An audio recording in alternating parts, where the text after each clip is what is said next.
جمال الوجود بذكر الإله وتصفو الحياة بنور هدى جمال. یہاں تک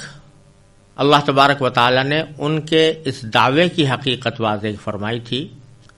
جو وہ مسلمانوں کے سامنے کیا کرتے تھے کہ ہم بھی مومن ہیں. تو بتا دیا کہ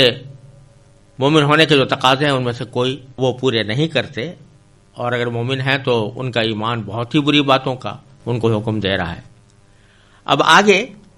ان کے ایک دوسرے دعوے کی بڑی مدلل تردید ہے، اور وہ یہ کہتے تھے کہ ہم تو اللہ کے بیٹے اور اللہ کے محبوب ہیں، نحن ابناء اللہ و احباؤہ، اور ہمیں آگ چھو ہی نہیں سکتی اور ہم کبھی دوزخ میں جا ہی نہیں سکتے، یعنی جیسا بھی عمل کرتے رہیں آگ ہمیں نہیں چھوئے گی اور اللہ تبارک و تعالی ہمیشہ ہمیں جنت میں رکھیں گے. اب اس دعوے کی تردید اگلی آیات میں فرمائی جا رہی ہے. میں پہلے ان آیات کی تلاوت کرتا ہوں، پھر اس کا ترجمہ اور مختصر تشریح انشاءاللہ عرض کروں گا. اعوذ باللہ من الشیطان الرجیم، بسم اللہ الرحمن الرحیم. قل ان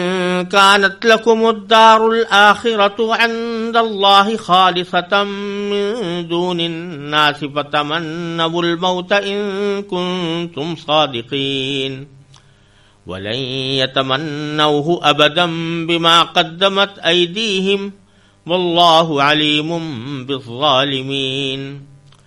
ولتجدنهم أحرص الناس على حياة ومن الذين أشركوا يود أحدهم لو يعمر 1000 سنة وما هو بمزحزحه من العذاب أن يعمر والله بصير بما يعملون. قل من كان عدوا لجبريل فإنه نزله على قلبك بإذن الله مصدقا لما بين يديه وهدى وبشرى للمؤمنين. من كان عدوا لله وملائكته ورسله وجبريل وميكال فإن الله عدو للكافرين. وَلَقَدْ أَنزَلْنَا إِلَيْكَ آيَاتٍ بَيِّنَاتٍ وَمَا يَكْفُرُ بِهَا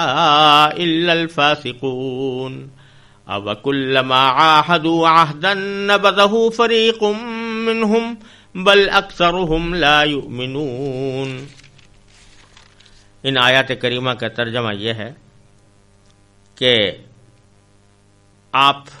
ان یہودیوں سے کہہ دیجئے، یہ نبی کریم صلی اللہ علیہ وسلم سے خطاب ہو رہا ہے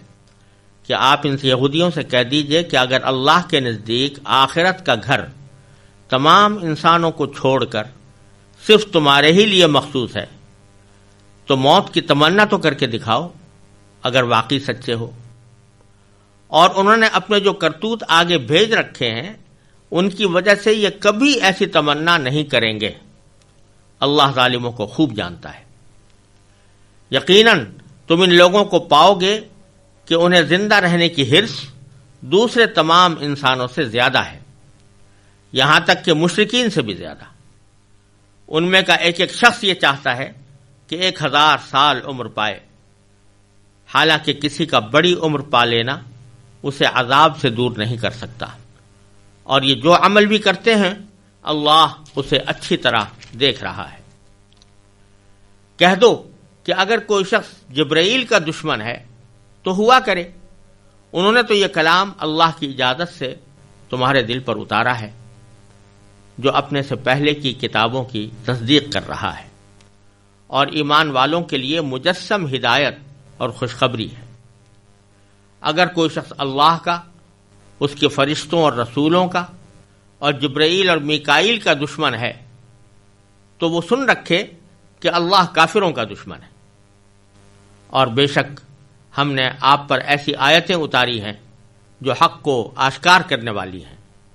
اور ان کا انکار وہی لوگ کرتے ہیں جو نافرمان ہیں. یہ آخر کیا معاملہ ہے کہ ان لوگوں نے جب کوئی عہد کیا ان کے ایک گروہ نے اسے ہمیشہ توڑ پھینکا، بلکہ ان میں سے اکثر لوگ ایمان لاتے ہی نہیں. اللہ تبارک و تعالی نے ان آیات میں ان کے اس دعوے کی تردید فرمائی ہے جو وہ کیا کرتے تھے کہ ہم چونکہ اللہ کے چہیتے بیٹے ہیں اس لیے اللہ تبارک و تعالی ہمیں کوئی عذاب نہیں دے گا اور ہم ہمیشہ جنت میں رہیں گے. تو اللہ تعالیٰ فرماتے ہیں کہ اس کا آسانی سے امتحان اس طرح ہو سکتا ہے کہ اگر تمہارا یہ دعویٰ سچا ہے تو ذرا کھل کر علانیہ طور پر موت کی تمنا کر کے دکھاؤ. کیونکہ جب تم یہ کہتے ہو کہ آخرت کے گھر میں ہمارے لیے نعمتیں ہی نعمتیں ہیں تو ذرا موت کی تمنا کر کے دکھاؤ اور کہہ دو کہ ہم مرنے کو اچھا سمجھتے ہیں تاکہ اس آخرت کے گھر میں پہنچ جائیں. چنانچہ باری تعالیٰ فرماتے ہیں قل، اے پیغمبر آپ ان سے کہہ دیجئے ان کانت لکم الدار الآخرۃ عند اللہ خالصۃ، کہ اگر آخرت کا گھر تمہارے لیے خالص ہے من دون الناس اور تمام لوگوں کو چھوڑ کر، فتمنوا الموت تو موت کی تمنا کر کے دکھاؤ، ان کنتم صادقین اگر واقعی اپنے اس دعوے میں سچے ہو. پھر آگے اللہ تبارک و تعالی نے پیشگوئی فرما دی کہ وَلَن يَتَمَنَّوْهُ أَبَدًا، وہ ہرگز کبھی بھی موت کی تمنا نہیں کریں گے، بما قدمت ایدیہم، ان اعمال کی وجہ سے یا ان کرتوتوں کی وجہ سے جو انہوں نے آگے بھیج رکھے ہیں. وہ جانتے ہیں کہ ہم نے جو کام کیے ہیں ان کے اوپر اگر مر گئے تو مرنے کے بعد اللہ تبارک و تعالیٰ کی طرف سے سزا ہوگی، تو اس واسطے وہ موت کی تمنا کبھی نہیں کریں گے. اب یہ ایک ایسا دعویٰ قرآن کریم نے کر دیا جس کو جھٹلانا ان کے لیے بہت ہی آسان تھا. وہ اگر ایک مرتبہ آ کر کہہ دیتے زبان سے کہ قرآن تو کہہ رہا ہے کہ وہ کبھی تمنا نہیں کریں گے، لیکن ہم آپ کے سامنے کھلم کھلا کہتے ہیں کہ ہم موت کی تمنا کرتے ہیں، تو یہ کہہ دینا کوئی مشکل نہیں تھا. اس تمنا کا اظہار کر دینا کوئی مشکل کام نہیں تھا. لیکن وہ جانتے تھے کہ اللہ تبارک و تعالی نے جب یہ فرمایا ہے کہ وہ کبھی نہیں کریں گے، اور تو اگر ہم نے وہ تمنا کر لی تو اسی وقت ہمیں موت آ جائے گی، اور ظاہر ہے کہ موت سے ڈرتے تھے. تو اس واسطے زبان سے بھی انہوں نے تمنا کا اظہار کرنا کسی بھی طریقے سے گوارا نہیں کیا. حالانکہ اللہ تبارک و تعالیٰ نے یہ چیلنج دے دیا ان کو کہ اگر تم سچے ہو تو تمنا کر کے دکھاؤ، بولے یہ لیکن اور ساتھ ہی فرما دیا کبھی نہیں کریں گے. اور ایسا ہی آگے سورہ جمعہ کے اندر بھی اللہ تبارک نے فرمایا وَلَا يَتَمَنَّوْنَهُ أَبَدًا، وہ کبھی بھی تمنا نہیں کریں گے. تو یہ چیلنج دے دینا اور یہ دعویٰ کر دینا کوئی آسان بات نہیں ہے. یہ کوئی اللہ تعالیٰ کے سوا کوئی نہیں کر سکتا، کیونکہ یہ چیلنج دے دینا کہ اگر تم تمنا کر کے دکھا دو گے تو گویا تم سچے ہوگے اپنے ایمان کے دعوے میں. یہ بہت بڑا چیلنج تھا، لیکن انہوں نے اس چیلنج کو قبول نہیں کیا. ان میں سے کوئی فرد بھی آگے نہیں بڑھا یہ کہنے کے لیے کہ ہمیں موت کی تمنا ہے. تو آگے اللہ تبارک و تعالیٰ فرماتے ہیں وَلَتَجِدَنَّهُمْ أَحْرَصَ النَّاسِ عَلَىٰ حَيَاةٍ، موت کی تمنا تو وہ کیا کرتے، تم ان لوگوں کو پاؤ گے کہ انہیں زندہ رہنے کی حرص دوسرے تمام انسانوں سے زیادہ ہے. وَمِنَ الَّذِينَ أَشْرَكُوا، یہاں تک کہ ان لوگوں سے بھی زیادہ ہے کہ جو بت پرست ہیں. بت پرست لوگ وہ بھی زندگی کی اتنی ہوس نہیں کر رکھتے جتنا کہ یہ یہودی لوگ اپنے زندہ رہنے کو پسند کرتے ہیں. بلکہ آگے اللہ تعالی نے فرمایا یود احدہم، ان میں سے ایک ایک شخص یہ چاہتا ہے کہ لو یعمر الف سنہ، کہ وہ 1000 سال عمر پائے. حالانکہ اللہ تعالیٰ فرماتے ہیں وما هو بمزحزحہ من العذاب، یہ بات اس کو عذاب سے دور نہیں کر سکتی ان یعمر، کہ اس کی عمر لمبی ہو جائے. واللہ بصیر بما یعملون، اور اللہ تبارک و تعالی ان کے تمام اعمال کو اچھی طرح دیکھ رہا ہے. تو یہ بھی بتا دیا کہ ان کو زندہ رہنے کی حرص بہت ہے، دوسرے لوگوں سے زیادہ ہے، لہذا تمنا تو یہ کیا کریں گے. اور دوسرے یہ بھی بتا دیا کہ لمبی عمر پا لینا یہ انسان کو عذاب سے نجات نہیں دے سکتا. کس کی کتنی ہی لمبی عمر ہو جائے، لیکن اگر اس نے اعمال خراب کیے ہیں، اس کے عقیدے خراب ہیں، تو لمبی عمر پانے کے بعد جب وہ اللہ تعالیٰ کے سامنے پیش ہوگا تو اس کو اپنے کیے کی سزا بھگتنی ہوگی. پھر آگے اللہ تبارک و تعالیٰ نے ان کے اس دعوے کی ایک اور طریقے سے بھی تردید فرمائی ہے. وہ یہ کہ تم کہتے ہو کہ تم اللہ کے بیٹے ہو، اللہ کے منتخب بندے ہو، اللہ تعالیٰ کے چہیتے ہو، حالانکہ تمہارا حال یہ ہے کہ تم اللہ تبارک و تعالیٰ کے جو سب سے مقرب فرشتے ہیں حضرت جبرائیل علیہ السلام، ان کے بارے میں تم صاف صاف کہتے ہو کہ یہ ہمارے دشمن ہیں اور ہم ان کے دشمن ہیں. اور ہوا یہ تھا کہ جب نبی کریم سرور دو عالم صلی اللہ علیہ وسلم پر وحی نازل ہونی شروع ہوئی تو اس وقت آپ نے لوگوں کو یہ بھی بتایا کہ یہ وحی حضرت جبرائیل علیہ السلام جو اللہ تعالیٰ کے مقرب فرشتے ہیں وہ میرے پاس لے کر آتے ہیں. جب یہودیوں نے یہ سنا تو انہوں نے کہا کہ جبرائیل تو ہمارے دشمن ہیں، ہم تو ان کو اپنا دشمن سمجھتے ہیں. اگر کوئی اور فرشتہ وحی لے کر آتا تو ہو سکتا تھا کہ ہم بات مان لیتے، لیکن یہ تو ہمارے دشمن فرشتے ہیں. اب یہ بیوقوفی کی بات انہوں نے کہی تھی. تو اللہ تبارک و تعالیٰ فرماتے ہیں کہ جب تم خود جبرائیل کو اپنا دشمن سمجھتے ہو جبکہ جبرائیل علیہ السلام اللہ تعالیٰ کے مقرب فرشتے ہیں، تو جو شخص اللہ تعالیٰ کے فرشتوں کو اپنا دشمن مانے تو اللہ تعالیٰ اس کا دشمن ہے، کیونکہ اللہ تبارک و تعالیٰ ہی کی مقدس مخلوق ہے فرشتے. تو جو کوئی ان کا دشمن ہوگا وہ اللہ کا دشمن ہوگا. تو تم اللہ کے چہیتے کیسے ہو سکتے ہو جبکہ اللہ تعالیٰ کے فرشتوں کی تم تکذیب کرتے ہو اور ان کو اپنا دشمن سمجھتے ہو. تو فرمایا اے پیغمبر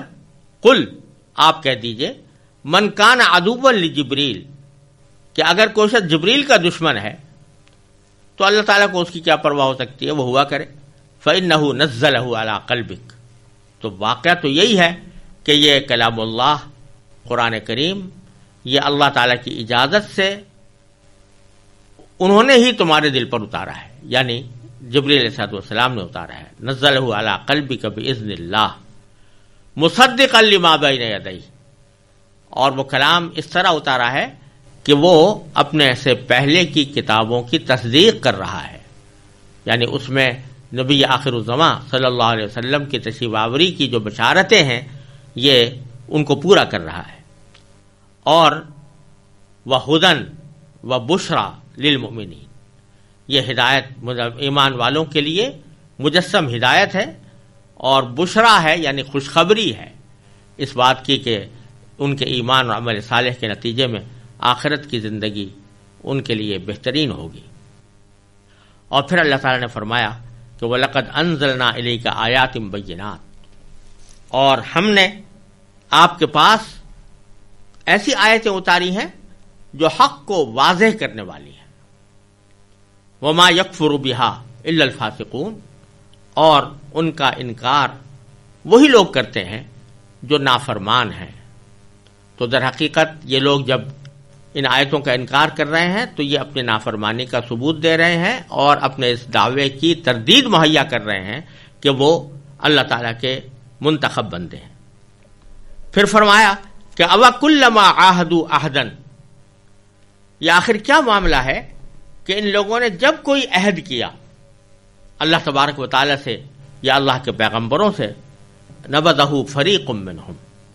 تو ان کے ایک گروہ نے اسے ہمیشہ توڑ پھینکا، اس عہد کو توڑ ڈالا.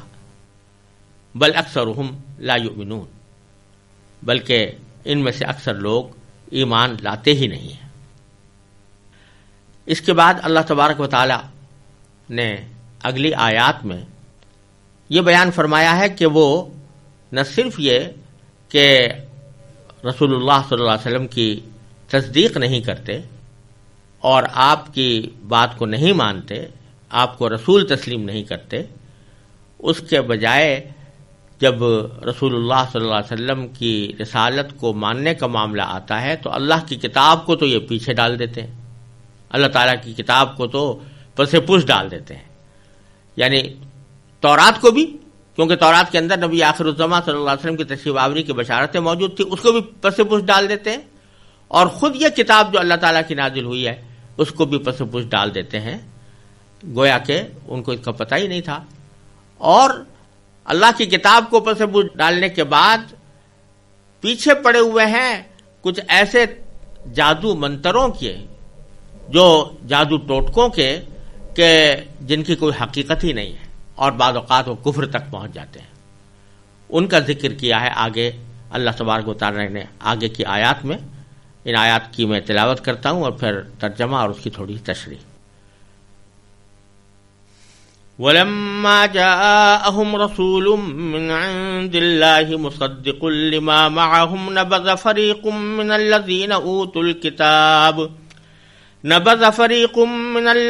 أُوتُوا الْكِتَابَ كِتَابَ اللَّهِ وَرَاءَ ظُهُورِهِمْ كَأَنَّهُمْ لَا يَعْلَمُونَ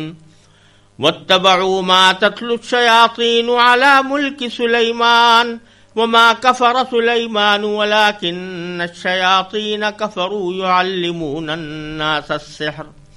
وَمَا أُنزِلَ عَلَى الْمَلَكَيْنِ بِبَابِلَ هَارُوتَ وَمَارُوتَ وَمَا يُعَلِّمَانِ مِنْ أَحَدٍ حَتَّى يَقُولَا إِنَّمَا نَحْنُ فِتْنَةٌ فَلَا تَكْفُرْ فَيَتَعَلَّمُونَ مِنْهُمَا مَا يُفَرِّقُونَ بِهِ بَيْنَ الْمَرْءِ وَزَوْجِهِ وَمَا هُمْ بِضَارِّينَ بِهِ مِنْ أَحَدٍ إِلَّا بِإِذْنِ اللَّهِ وَيَتَعَلَّمُونَ مَا يَضُرُّهُمْ وَلَا يَنفَعُهُمْ وَلَقَدْ عَلِمُوا لَمَنِ اشْتَرَاهُ مَا لَهُ فِي الْآخِرَةِ مِنْ خَلَاقٍ وَلَبِئْسَ مَا شَرَوْا بِهِ أَنفُسَهُمْ لَوْ كَانُوا يَعْلَمُونَ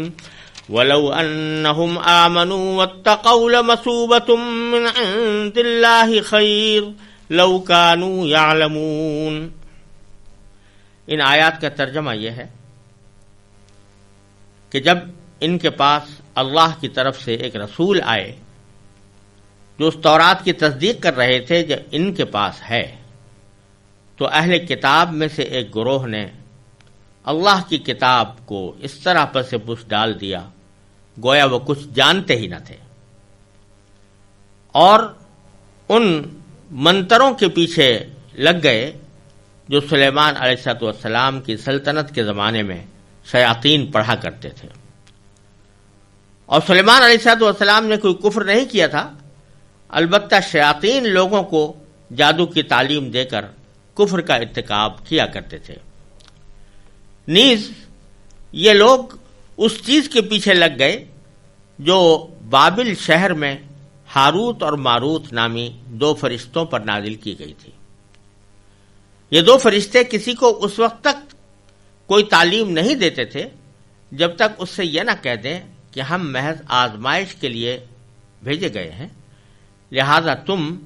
کفر اختیار نہ کرنا۔ پھر بھی یہ لوگ ان سے وہ چیزیں سیکھتے تھے جس کے ذریعے مرد اور اس کی بیوی میں جدائی پیدا کریں۔ ویسے یہ واضح رہے کہ وہ اس کے ذریعے کسی کو اللہ کی مشیت کے بغیر کوئی نقصان نہیں پہنچا سکتے تھے، مگر وہ ایسی باتیں سیکھتے تھے جو ان کے لیے نقصان دہ تھیں اور فائدہ مند نہیں تھیں، اور وہ یہ بھی خوب جانتے تھے کہ جو شخص ان چیزوں کا خریدار بنے گا آخرت میں اس کا کوئی حصہ نہیں ہوگا، اور حقیقت یہ ہے کہ وہ چیز بہت بری تھی جس کے بدلے انہوں نے اپنی جانیں بیچ ڈالی۔ کاش کہ ان کو اس بات کا علم حقیقی علم ہوتا، اور اس کے برعکس اگر وہ ایمان اور تقوی اختیار کرتے تو اللہ کے پاس سے ملنے والا ثواب یقیناً کہیں زیادہ بہتر ہوتا۔ کاش کہ ان کو اس بات کا بھی حقیقی علم ہوتا۔ ان آیات کریمہ میں اللہ تبارک و تعالی نے یہودیوں کی ایک اور خامی کا اور بہت بڑی غلطی کا ذکر فرمایا ہے۔ وہ یہ کہ ایک طرف تو ان کے پاس اللہ کی کتاب تورات موجود ہے، اگرچہ انہوں نے اس میں بہت سی تعریفیں کر رکھی ہیں، لیکن اسی کتاب میں نبی آخر الزماں حضرت محمد مصطفیٰ صلی اللہ علیہ وسلم کی تشریف آوری کی خبریں بھی ہیں اور ان پر ایمان لانے کی تاکید بھی ہے۔ اس کتاب کے ان احکام کو تو انہوں نے پس پش ڈال رکھا ہے اور اس کے اوپر عمل نہیں کرتے، اور اللہ تبارک و تعالیٰ کی جو کتاب قرآن کی شکل میں آئی ہے اس کی تکذیب کرتے ہیں، اس کو اللہ کا کلام ماننے سے انکار کرتے ہیں، اس کو تو پس پوچھ ڈال دیا۔ دوسری طرف وہ جادو ٹونے میں اتنے مصروف ہیں کہ جادو ٹونے ہی کو اپنے لیے نجات کا ذریعہ سمجھے ہوئے ہیں اور اس کے پیچھے پڑے ہوئے ہیں۔ اللہ تعالیٰ کو راضی کرنے کی فکر نہیں، اللہ کے رسول صلی اللہ علیہ وسلم کو راضی کرنے کی فکر نہیں، لیکن جادو ٹونے کے کاموں میں وہ بہت سرگرمی سے حصہ لیتے ہیں۔ اور یہ بات شروع سے چلی آتی ہے کہ یہودیوں کو جادو سے بڑی دلچسپی ہے، اور ایسے جادو کرنے سے جس کو آج کل سفلی عمل کہا جاتا ہے وہ یہودیوں کے ہاں بہت زیادہ مشہور ہے اور اس کا بڑا رواج ہے۔ صرف اتنا ہی نہیں کہ رواج ہے، بلکہ ان ظالموں نے اس جادو کے عمل کو حضرت سلیمان علیہ السلام کی طرف منسوب کر رکھا ہے، اور یہ کہا ہوا ہے کہ حضرت سلیمان علیہ السلام نے جادو کو رواج دیا تھا اور وہ خود بھی جادو کیا کرتے تھے، اور یہاں تک ان کی کتابوں میں مذکور ہے، بائبل کے اندر موجود ہے کہ وہ آخر زمانے میں مرتد ہو گئے تھے، یعنی انہوں نے اللہ تعالیٰ کے دین کو چھوڑ کر بت پرستی اختیار کر لی تھی اور جادوگروں کے پیچھے لگے ہوئے تھے۔ تو اللہ تبارک و تعالیٰ فرماتے ہیں کہ ان لوگوں نے دو حرکتیں کر رکھی ہیں، ایک تو یہ کہ جادو ٹونے کو بہت بڑا اعزاز سمجھے ہوئے ہیں، اس کے پیچھے لگے ہوئے ہیں، اور دوسرا یہ کہ اس جادو ٹونے کو اللہ تبارک و تعالیٰ کے ایک برگزیدہ پیغمبر حضرت سلیمان علیہ السلام کی طرف منسوب کر رکھا ہے،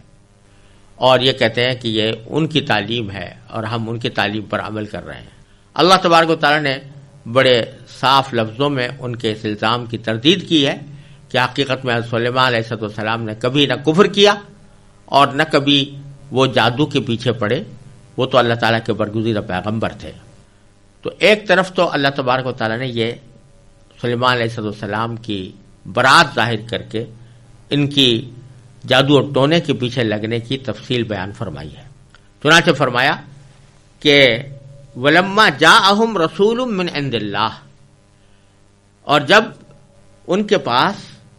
اللہ تبارک و تعالیٰ کی طرف سے ایک رسول آ گیا، اور اس سے مراد نبی آخر الزماں سرور دو عالم صلی اللہ علیہ وسلم ہے، یعنی آپ تشریف لے آئے، تو انہوں نے کیا کیا؟ نبذ فریق من الذین اوتوا الکتاب، یہ نبی آ گئے، پیغمبر آ گئے، مصدق لما معہم، جو تصدیق کر رہے تھے ان پیشن گوئیوں کی جو ان کے پاس موجود ہیں۔ تو نبذ فریق من الذین اوتوا الکتاب، اہل کتاب میں سے ایک گروہ نے پیچھے پھینک دیا کتاب اللہ کی کتاب کو، وراء ظہورہم، اپنی پشتوں کے پیچھے ڈال دیا، یعنی اس کو نظر انداز کر دیا، اس پر عمل کرنے کی کوشش نہیں کی۔ کأنہم لا یعلمون، ایسے بن گئے جیسے کہ ان کو بالکل کوئی علم ہی نہیں ہے کہ اللہ کی کتاب میں نبی آخر الزماں صلی اللہ علیہ وسلم کی کیسی بشارتیں موجود ہیں۔ واتبعوا ما تتلو الشیاطین، اللہ کی کتاب کو تو پتے پوچھ ڈال دیا اور پیچھے لگ گئے ان چیزوں کی، ان منتروں کے جو شیاطین پڑھا کرتے تھے علی ملک سلیمان علیہ السلام کی سلطنت کے زمانے میں۔ یعنی حضرت سلیمان علیہ السلام خود تو جادو سے بالکل بری تھے، لیکن حضرت سلیمان علیہ السلام کے زمانے میں کچھ شیاطین نے، جن میں جنات بھی داخل ہیں اور انسان بھی داخل ہیں، ان لوگوں نے کچھ منتر پڑھنے شروع کیے تھے، اور اس منتروں کے ذریعے وہ جادو کی تعلیم دیا کرتے تھے اور خود بھی جادو پر عمل کیا کرتے تھے۔ تو انہی منتروں کے پیچھے یہ یہودی لگے رہے، اللہ کی کتاب کو پھر سے پوچھ ڈال کر اس کے پیچھے لگ گئے۔ پھر بیچ میں اللہ تبارک و تعالیٰ نے بہت ہی ضروری سمجھا اس بات کو کہ ان لوگوں نے حضرت سلیمان علیہ السلام کے بارے میں جو یہ جھوٹا الزام لگایا تھا کہ وہ مرتد ہو گئے تھے، یا انہوں نے کفر اختیار کر لیا تھا، یا وہ جادو کرتے تھے، اور جادو بھی ایسا جادو جو شرکیہ کلمات پر مشتمل ہوتا تھا، تو اس کی تردید اللہ تبارک و تعالیٰ نے بہت ہی واضح الفاظ میں بیچ میں جملے معترضہ کے طور پر فرمائی ہے کہ اور حقیقت یہ ہے کہ سلیمان نے کوئی کفر نہیں کیا تھا، ولیکن الشیاطین کفروا، ما کفر سلیمان ولیکن الشیاطین کفروا، سلیمان نے کوئی کفر نہیں کیا تھا بلکہ شیاطین نے کفر اختیار کیا تھا، یعلمون الناس السحر، اور کفر یہ کیا تھا کہ وہ لوگوں کو جادو سکھایا کرتے تھے۔ جادو کے بہت سے طریقے ایسے ہوتے ہیں کہ جن میں شرکیہ کلمات ہوتے ہیں، مشرکانہ کلمات ہوتے ہیں، یہ ایسے کلمات سکھا کر لوگوں کو جادو کے اوپر بھی عمل کرتے تھے اور اس طرح شرک کا بھی ارتکاب کرتے تھے، یعنی کفر کا ارتکاب کرتے تھے۔ یہ سارا کام شیاطین کا تھا۔ حضرت سلیمان علیہ السلام کا اس سے کوئی تعلق نہیں تھا، اور یہودیوں نے یہ غضب کیا کہ خود حضرت سلیمان علیہ السلام کو جادوگر قرار دے کر ان کے بارے میں یہ مشہور کر دیا کہ انہوں نے آخری عمر میں بتوں کو پوجنا شروع کر دیا تھا۔ ان کے بارے میں یہ جھوٹی داستانیں اپنی مقدس کتابوں میں شامل کر دیں، جو آج تک بائبل میں بھی درج چلی آتی ہیں۔ چنانچہ بائبل کی کتاب سلاطین اول کی باب 11 سے میں اس کے فقرہ نمبر 1 سے لے کر 21 تک ان کے معاذ اللہ مرتد ہونے کا، حضرت سلیمان علیہ السلام کے مرتد ہونے کا بیان آج بھی موجود ہے۔ تو قرآن کریم میں اس آیت میں اس ناپاک الزام کی تردید فرمائی ہے، اور اس سے یہ بات بھی واضح ہوتی ہے کہ جن لوگوں نے قرآن کریم پر یہ الزام لگایا ہے کہ وہ یہودیوں اور عیسائیوں کی کتابوں سے ماخوذ ہے، وہ کتنا غلط الزام ہے، کیونکہ یہاں قرآن کریم بالکل صاف الفاظ میں یہود و نصارہ کی کتابوں کی تردید کر رہا ہے، اور فرما رہا ہے کہ یہودیوں کی کتابوں میں جو درج ہے کہ سلیمان علیہ السلام کافر ہو گئے تھے، یہ بالکل غلط ہے۔ لہذا اس سے یہ بات بھی واضح ہوئی کہ پیچھے کئی جگہ تورات یا انجیل کے بارے میں اللہ تبارک و تعالی نے جو یہ فرمایا کہ قرآن اس کی تصدیق کرتا ہے، تو اس کا یہ مطلب نہیں ہے کہ جو کچھ بھی آج تورات اور انجیل میں موجود ہے وہ ساری باتوں کی تصدیق کرتا ہے، بلکہ مطلب یہ ہے کہ اس میں جو دین کے بنیادی عقائد ہیں ان کی تصدیق کرتا ہے، توحید کی تصدیق کرتا ہے۔ اسی طرح اس بات کی تصدیق کرتا ہے کہ اس میں نبی آخر الزماں صلی اللہ علیہ وسلم کی تشریف آوری کی بشارتیں موجود ہیں۔ یہ مطلب نہیں ہے کہ اس کی ہر بات کی تصدیق کرتا ہے۔ چنانچہ یہاں صریح لفظوں میں اللہ تبارک و تعالیٰ نے اس بات کی تردید کی جو تورات میں واضح الفاظ میں موجود ہے۔ تو معلوم ہوا کہ یہ الزام بالکل غلط ہے کہ قرآن ماخوذ ہے یہود و نصارہ کی کتابوں سے، اور یہ بات بھی غلط ہے کہ جہاں وہ تصدیق کر رہا ہے تو ان کی ساری باتوں کی